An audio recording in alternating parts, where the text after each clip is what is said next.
very tempting reason to hurry this week.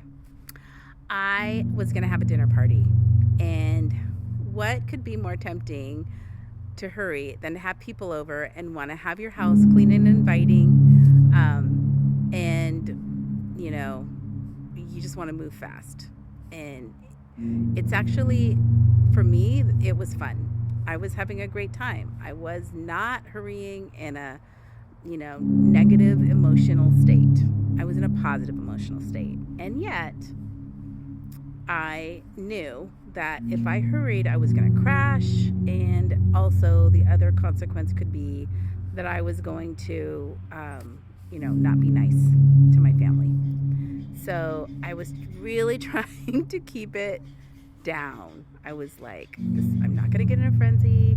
I'm going to stay calm. But my body kept rising in activation, and I kept trying to calm it while cleaning. Well, there were some red flags. I noticed that I did get a little impatient, like a little impatient voice with my family. I noticed my heart rate going up. I just saw that, and I noticed my limbs moving really fast. And each time I would be like, okay, settle down, buddy. Calm down. Don't hurry. We're banning hurrying.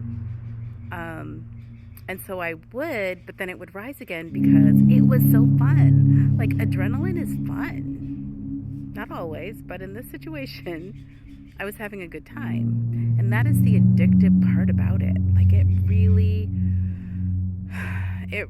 makes you want to get more, right? More of that hormone. So anyway, in the end, what happened is I got on the phone with my friend, and while I was in this still kind of frenzied place, which is a form of fight flight, and she was actually in a really fragile place, which is a terrible combination, by the way, because you get somebody in fight flight, and then you get somebody who is really prone to feeling like a victim. You're just going to have a storm, and that's what happened. Perfect storm.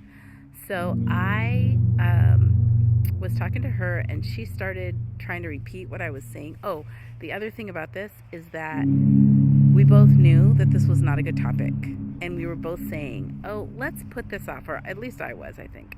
Let's not talk about this right now. Let's wait till we're in person. Let's talk about this when, I knew I was kind of elevated, so it's just not a good time. But when we're in these nervous system states, both the weepy and the fight flight, we are likely to, that nervous system state is going to override our brains, our rational brains that are telling us, no, this isn't a good time to talk. And it's going to push us into trying to solve the problem from a place that is not a good place to solve a problem. So that's what happened. We were so tempted to talk about it and solve it right there with our compromised brains that we did. And so we started talking about it, and then at some point she was repeating what I was saying, and I was like, no, no, no. And when I was saying no, no, no, that was tripping a memory of her where she felt very victimized, and she just shut down. She couldn't handle it, and she hung up on me. So since then, I've been over there, I've hugged her, I've told her I was rushing, and we made up. But that is the consequence of really good mood rushing, is you can be in fight flight and you can hurt your friend. So the next time I have a dinner party is going to be February 6th, and I'm going to lie down, put myself in a time in when that happens. I'm going to talk to myself sweetly and say things like, I know you want to rush. I know it's so fun.